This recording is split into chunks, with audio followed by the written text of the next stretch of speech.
Good afternoon. It's Friday, the 7th of August 2015, just after 1 o'clock. Welcome to UK Column News. I'm your host this afternoon, Brian Gerrish. With me in the studio, Mike West from Bastion Radio. Afternoon, Brian. Yeah, thanks for joining us. Yeah, I'm doing okay. I notice you're in the summer attire. I'm looking a little more formal, UK Column. Make the most of this sunshine whilst we've got it. Absolutely. We'll come on to that in a second. We've also got Mike Robinson behind the technical desk, and we're going to be joined by live video Skype link by David Scott from Northern Exposure. Well, before we bring David in, just a few comments on the weather. Extraordinary. It's sunny. So apparently it is summer 2015. The Perth area has had a whole 2 days of sunshine, so that is summer for Scotland. But it's also sunny in South Wales. Accrington is doing particularly well. So not a bad start to the weekend. Hopefully it will continue. Well, we thought we'd kick off today with Chris Spivey. Now, a couple of people have pointed out that his trial has gone on. UK Column hasn't said too much. Well, our answer to that is we can only cope with so much. But yes, it is indeed very, very serious that the state is attacking Chris Spivey's reporting. And his website was down for a while, but it's back up. I've put this screenshot up because this is what we will be looking at if we allow this perverted government of David Cameron to get its way to close down social media, to close down anybody who dares challenge the government. So Chris Spivey was found guilty in court a couple of days ago on a charge of harassment. And we just have a look here at what the Crown Prosecutioner's Service has been saying. Everyone should be able to go about their daily lives free from harassment caused by someone deliberately making grossly offensive messages about them on social media. We take allegations of this kind very seriously, especially where there's evidence of a course of conduct which causes fear or distress to someone, and which in this case made the victims feel unsafe in their own homes. Now, before I just ask Mike if he'd like to put in a bit of comment on that, can I remind everybody that, of course, it's the same Crown Prosecution Service that took great delight in getting abuse victim Melanie Shaw in prison, solitary confinement, bullied, harassed, victimised. But my goodness, if you have a blog and you challenge what the British government tries to say is true, then in comes the Crown Prosecution Service. We're in extraordinary days, Mike. Yeah, definitely. It seems the heat is on, especially if you're in alternative media at this very moment. We can see the same, even if you're not Melanie Shaw, with CSA victims, where the police now, local authorities using this word harassment, should you dare speak out or make any accusations at all. And today we're going to be witness to that with OPOB as well here in Plymouth as well. They're being closed. Well, they have been closed down, and it seems to me now if you're speaking out against the system and the way it's dealing with things, you're going to be shut down pretty quick. Well, Mike, let's just bring that slide up. Here it is. So this afternoon, Plymouth Magistrates Court at 2 p.m.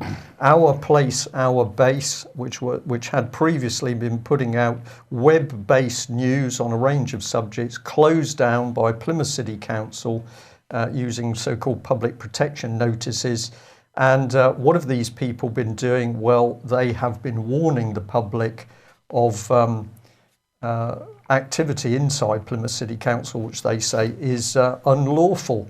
And I believe the subject, once again, Mike, is the abuse of children. Mm-hmm. David, have we got you there online? Yes. Good afternoon. Yeah. Just a quick comment. Sorry, interrupting the niceties. We're just a little bit of short for time. But this is very dangerous. Robert Greene, of course, closed down. There's been attacks on the websites trying to get the truth out about the abuse of Holly Gregg. We are in a dangerous position now in UK as the state closes in. Well, clearly any right to freedom of speech is under constant attack. And if ever there was a time, there's not many things in the American Constitution that I look at with envy, but the First Amendment is certainly one of them. That provides some degree of protection that we lack here. Now, the means of attacking is very often the harassment acts. If you say something that someone doesn't like, you're being accused of harassment. And we see it time and time again. We saw it with Melanie Shaw. We saw it with Robert Greene. Now, I can remember when the harassment acts came in, and it was explained to the public that this was to stop vicious ex-partners conducting campaigns of stalking and to protect people from that level of personal threat.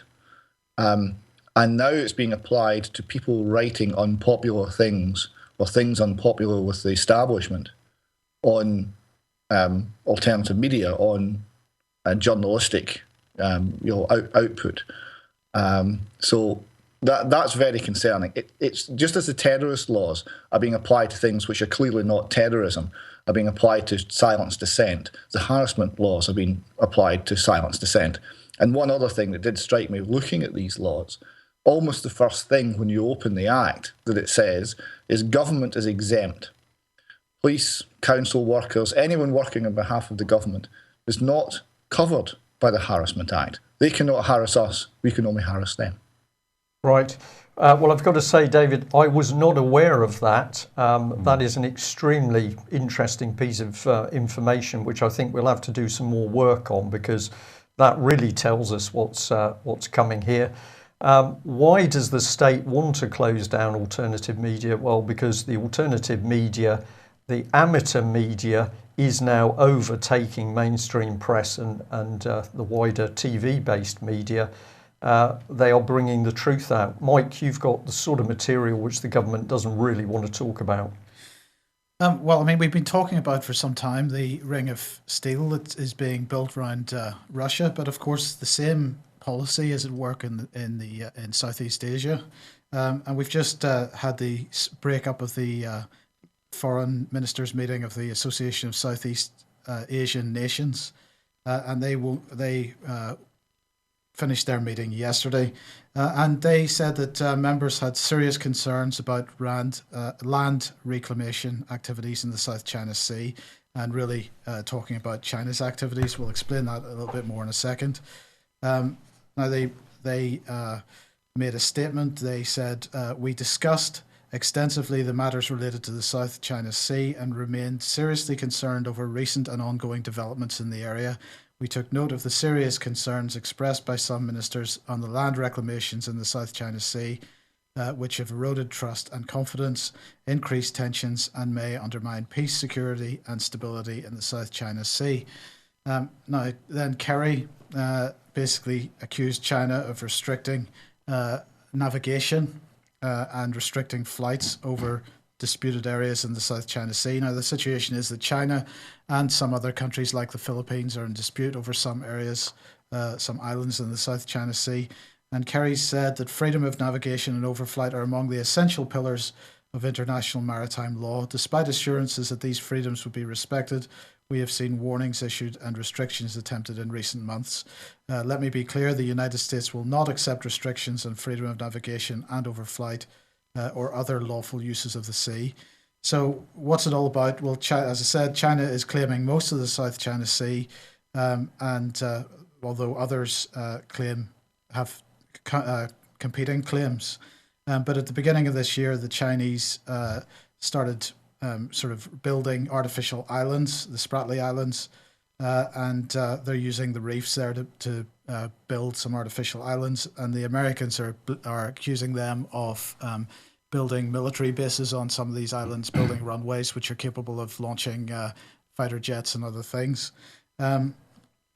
But if we look at what Lavrov is saying here, he's really pointing out that the same agenda that's at work in Eastern Europe is also at work in Southeast Asia. And in fact, America is busy helping Japan's President Abe, Prime Minister Abe, to change the Japanese constitution to remove Article 9, which is the article which restricts Japan from rearming. And what they're attempting to do here is to put missile defense systems in place in Southeast Asia, this is, as I say, exactly the same policy as in Eastern Europe. And of course, in this case, it's not Iran that is the target, it's North Korea that they're saying is the excuse. So exactly the same policy at work, the same kind of pressure on China as there is on Russia. Extremely dangerous. It just goes on, doesn't it? What's this one here? Well, it's a little bit more on Jade Helm coming up, but unfortunately we haven't got the time today, Mike. But you're aware of these big troop movements in Eastern Europe at the moment. Yeah, it's been a concern. There's lots of YouTube videos showing the movement of tanks and armoured personnel vehicles up and down the United States on huge trains. Story this morning of 3 guys that were prepping against Jade Helm has been released today. But apparently the guys were going to a gun shop which was set up by an FBI informer. And these guys were going there, getting their arms and their munitions and building up a heavy stockpile because they were under the impression that Jade Helm is just a practice run to bring in martial law, and these guys were against it. But the gun shop owner got interested in one of the guys and started to speak to him and found out that he was very anti-government and informed the FBI against these guys making preparations against this martial law situation. So it just shows you that there's these people out there intentionally being set up with businesses to inform on behalf of the FBI, and it just begs the question, what else? Well, this, of course, is the Stasi state, isn't it? Getting people to spy on each other. David, any reaction from you on this one? Because you've now got a single-armed police force in Scotland.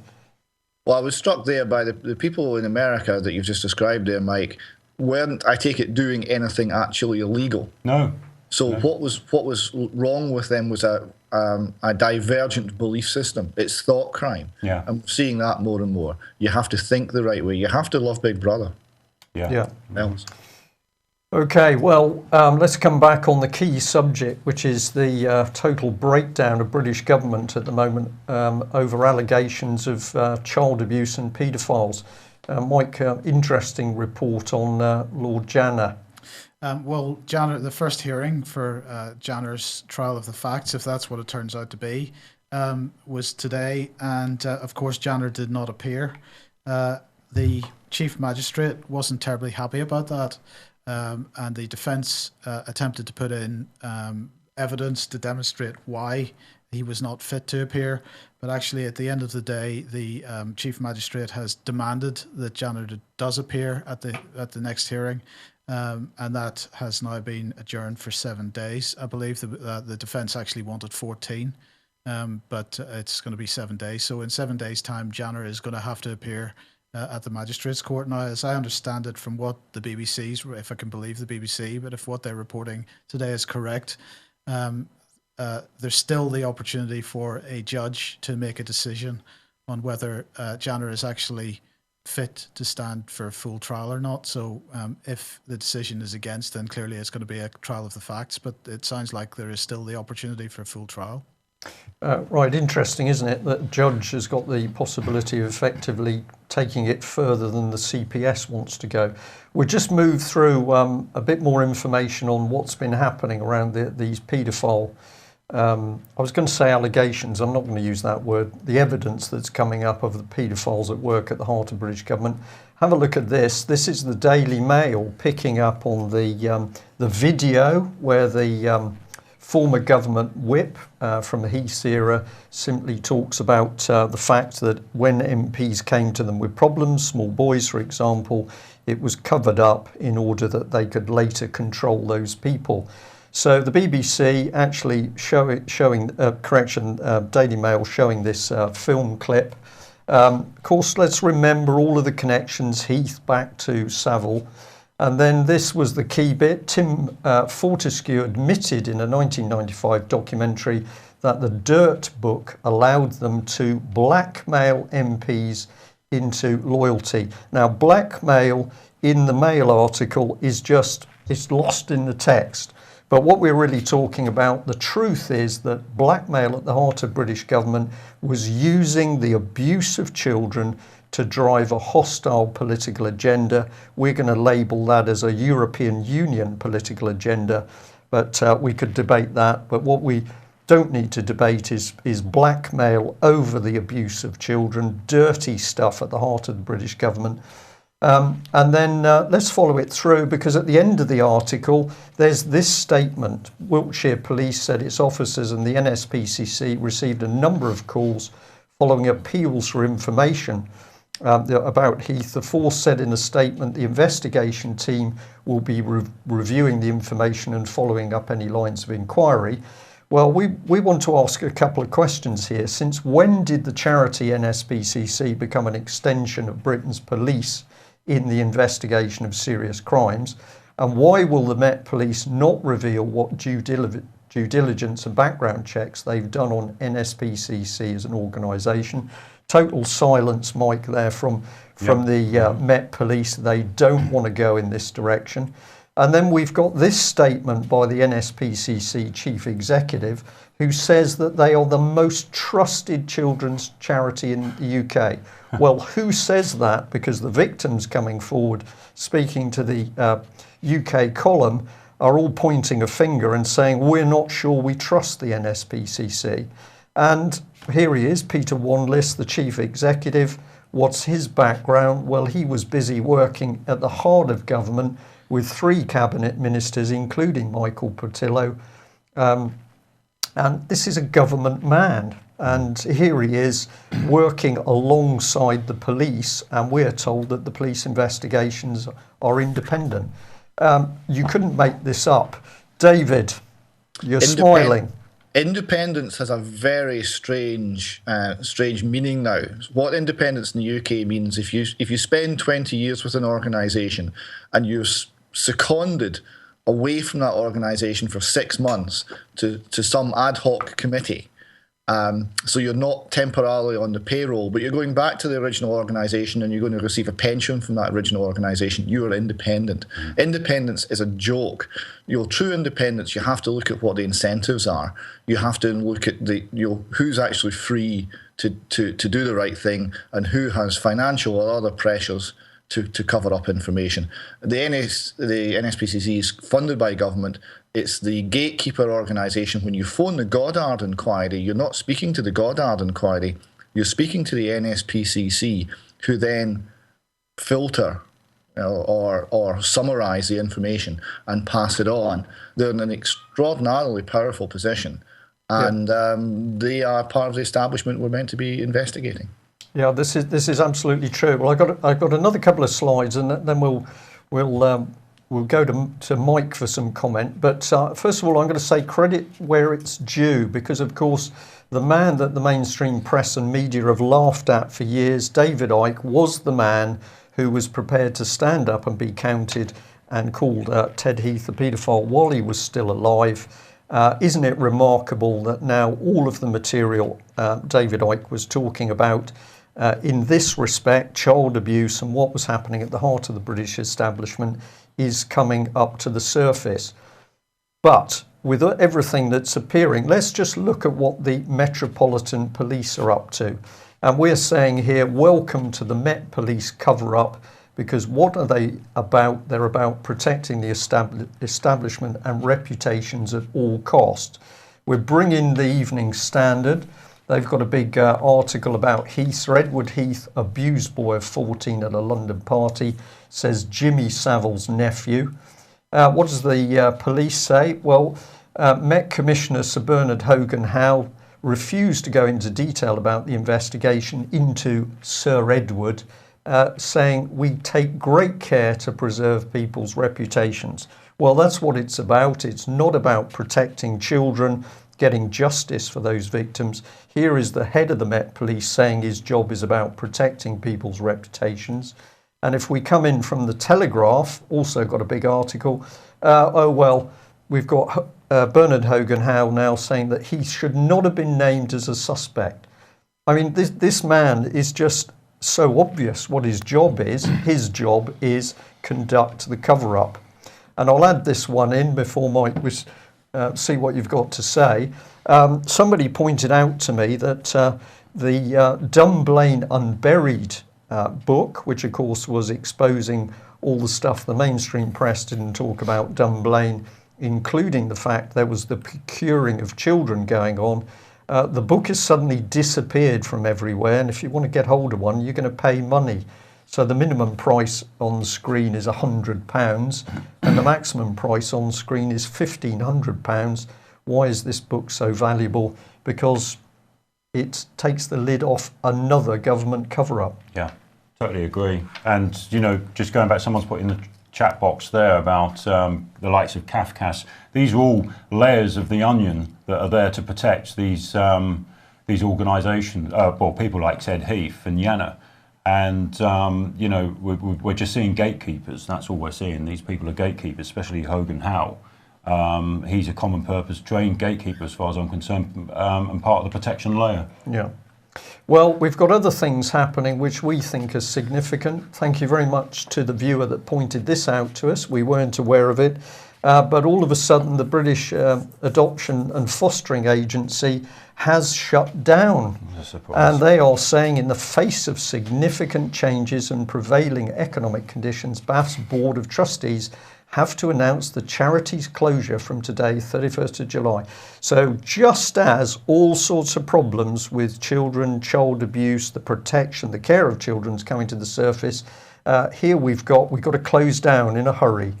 And I encourage people to go to their website, have a look at the statement. I don't know whether that expands a bit, but immediate action to ensure that some of Bath's services helping vulnerable children, their families and those supporting them can continue. And what's happened? Well, they've done some sort of backdoor deal to merge in with, sorry, it's gone straight out of my head. I think it's Core. I'll come back to that in a minute. Here it is, Quorum Group. I think we've got it there. Quorum Group. They're now merged with. So what is taking place here? David, are we being overly suspicious, or is this just too much of a coincidence? No, I don't think you're being overly suspicious. There are two types of charities in this country. There are charities which take the government shilling, and those are essentially extensions of government. They do the government bidding. There is no independence there. They do what they're told, how they're told. And what you get is it provides intellectual cover. Because of the kudos that comes from the name charity, it provides intellectual cover for some of the worst excesses of government. The other type of charity is a charity that operates on very little cash gathered by genuine voluntary donations, and largely on the freely given time of those engaged. They're free to speak out. They're often excellent. They're often the only voices. But the ones that take government money, with some exceptions, with some notable exceptions, but very many of them are bought and paid for extensions of the government. So you have to watch. The phrase charity, the name charity, doesn't really mean very much in itself anymore. Yeah.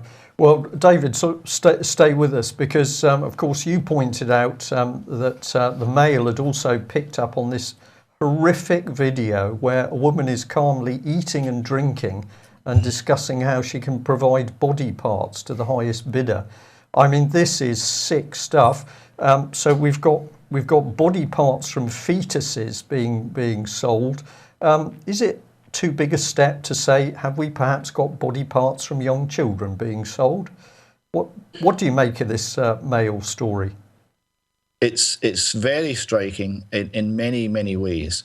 The sheer callousness, the reckless disregard for human life that this woman showed was utterly astounding. She's sitting there with her tagliatelle in a nice restaurant, and she's negotiating how many dollars per liver, how many dollars for an uncrushed skull, how difficult it is to carry out an abortion and get some body parts unaffected, but how they're willing to change the abortion procedures so they can get more saleable product. Now, there's many horrific things, and this is one of, I think, I've seen 3 videos on this, and you need to have a strong constitution to watch some of them, because one of them at least takes you inside inside the abortion clinic, and you see things that, frankly, I would never have wanted to see. But I think it's necessary for people to know what is actually going on, what the truth of this is. Yes. This is an organisation, Planned Parenthood, founded by a woman called Margaret Sanger, who founded it to wipe out, she was a eugenicist, wipe out the people she considered inferior. So if you were not sufficiently intelligent as measured by standardised testing, if you were of African descent, if you were Irish, if you were a whole range of things that Margaret Sanger didn't like, she wanted to have less of you. So it was all about more children from the fit, less from the unfit. That's the origin of it. That's still the practice of it, because if you look, they will, most of the abortion clinics are in black neighbourhoods in America, and it's a genocide of the black community in America. Yeah. But you also have to remember that these people are killing over 300, Planned Parenthood alone, over 300,000 children a year. It's out of 1 million who are being killed by abortion in America. It's a non-stop Holocaust. Yeah. Well, of course, we've then got this, which you found, which is horrific in its own way. I think there's something very, very dark about this, but it's the ability to 3D print a baby, so you can have a chunk of your baby in your hand before it's born. This is technology just being allowed to go in, I think, sick directions. Just 10 seconds on this, David. I'm not sure if it is, because people are, it shows you the contrast between, these are printed representations to allow parents to see the child before it's born, and these are the same children that are being killed on vast scales, and in Britain too. 200,000 a year in Britain too. Yeah. The Planned Parenthood, just one further thing with Planned Parenthood, the reason that this is having to be done is because Planned Parenthood are clearly breaking the law. There's a law in America that says you can't sell baby parts. You cannot make a profit from selling the chopped up remains of dead children. I'm okay with that law, frankly. I think that's a good thing to have on the books. Now they're getting around to say, well, it's just administrative costs. It's just this. It's just that. It's clearly tiptoeing around the law to break the law, because they say quite clearly in these videos they're wanting to diversify their revenue stream. They're making money at this. Yeah. Now, the making money is a sick aspect of it, but the actual activity, which the campaigners against this can't go after because the courts in America won't support them. The activity is obviously the sickest thing of all. Yeah. Well, David, you picked up on these two items which are connected. You say are connected, which you're going to do for us, but we've got the Times in Scotland talking about a bin lorry incident, and this one here we've got the BBC News journalist makes Police Scotland spying claim. What's going on here? Yes, this comes to the nature of authority and legal authority in Scotland. The bin lorry case, the Crown Office, the state prosecutor in Scotland, decided very, very early in the day that the driver of the bin lorry would not face any prosecution. Now, the bin lorry went out of control. The driver was unconscious at the wheel, and I think it was 6 fatalities, many injured. A very horrific thing just in the run up to Christmas, with the streets full of Christmas shoppers. So that's the line. And the Crown Office were judge and jury in this, and they decided that the bin lorry driver was not going to face any charges. He was unconscious. There's nothing he could do. Their quote was, he lacked mens rea. That is guilty mind. Okay, so remember that. And just think of Robert Greene when you think of that.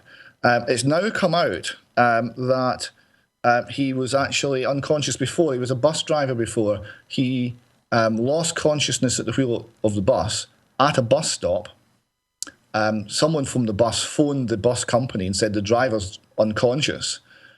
He then regained consciousness and carried on with the bus route until he got to the depot, which does suggest a certain degree of recklessness. And it then transpires that he, in fact, lied to the DVLA about his medical history and lied to his employer about his medical history and covered up, hang on, let me get you the list, covered up, he quote lied through his teeth. There was blackouts, dizziness, anxiety, fainting, and vertigo. So he's not the unfortunate victim that the Crown Office have been trying to paint him as. And yet we're now seeing that they've decided there's no action. And in fact, the judge has asked the Attorney General in Scotland as to whether this man is now immune from prosecution. So we'll see what the answer is to that. Right. The second case is a very concerning one for us all, not least of which you, Mr. Gerrish, and Eamon O'Connor, investigative reporter. He was informed that the Police Scotland Counter-Corruption Unit, which monitors police doing things they oughtn't to do, have been monitoring police journalist communications and doing it without judicial approval. And they've been spying on this man, as far as he can tell, because he was investigating the murder of Emma Caldwell, where Police Scotland spent £4 million investigating the case and never managed to bring anybody to court.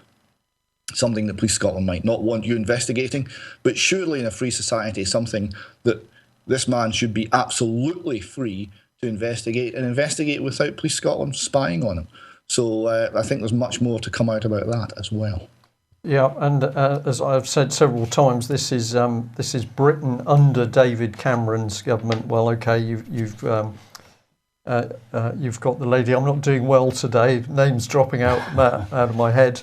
Nippy, you've got Miss Sturgeon. I knew it was something just fishy. Remember Nippy. That's her name.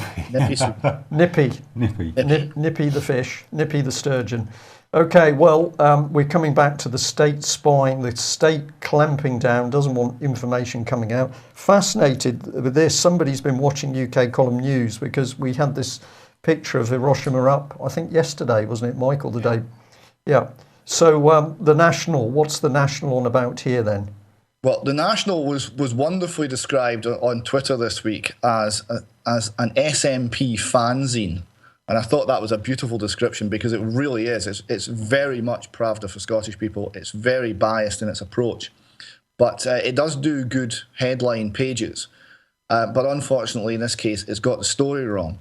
Because what it's saying here is never again, which I'm sure we would all agree with, because this was the slaughter of innocent people.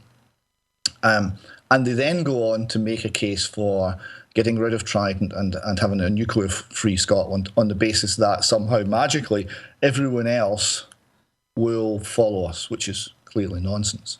And they miss the main point. They completely miss the important point. And it's vital, and you need to understand this. Here's the point. Right, we're 70 years from Hiroshima. On the 13th of July, 1945, 4 weeks before the Hiroshima bomb, all the leaders were at the Potsdam Conference. And there was a cable sent from America to, it wasn't FDR that one, it was Truman by this point, which had to be decoded by hand of someone of general rank or above. So it was extremely secret. And it's now known what was in that. It was an it was a code, a decoded message. And it was intercepted by both British government sources and American government sources. So they both had this. And what it said 4 weeks before Hiroshima was it was a cable from Tokyo to the ambassador, the Japanese ambassador in Moscow, because Russia wasn't yet at war with Japan at this point. And it said, please ask Stalin to use his good offices to bring the war to an end. We want to end the conflict. There's no point in fighting on. It would just be useless loss of life. We want to surrender. So that's what the Americans knew. Truman knew this. The American government, the military knew this. And knowing it, they wiped out 130,000 lives at Hiroshima and 70,000 or something at Nagasaki, which is incidentally the centre of the much persecuted Christian community in Japan, to see if their bomb worked. Right. That's the story. It's not the technology. The story is the evil in the human heart, and that's what we've got to watch for. Yeah. Right, David, I'm going to thank you. There's some fascinating information there, which I think we'll do our best to cover in more detail. I'm clock watching today because we have the trial for OPOB taking place very shortly. So I'm going to say thank you very much for joining us. We need to end there. You had a couple of other items which we'll pick up on in due course. But thank you very much for joining us, particularly after I think you've had a very busy night. So well done for coming on today. My pleasure, Brian. Thank you very much. Okay. Thanks, David. I'm going to say the same to you, Mike. Thank you very much. Well, what could we end on? We'll just maybe end on this one, which is it takes a music critic, Michael Church, to actually start doing some real criticism of the BBC, and basically he says the BBC could learn from Al Jazeera. Well, I actually think that's a bit of an insult to Al Jazeera, because I think the BBC is well down the pecking order, but finally we're starting to see people realise what a despicable propaganda machine the BBC is. On that happy note, we'll end there. Thank you very much for joining us. We'll be back 1 o'clock on Monday. Hopefully the sun will shine over the weekend. Bye-bye. Bye.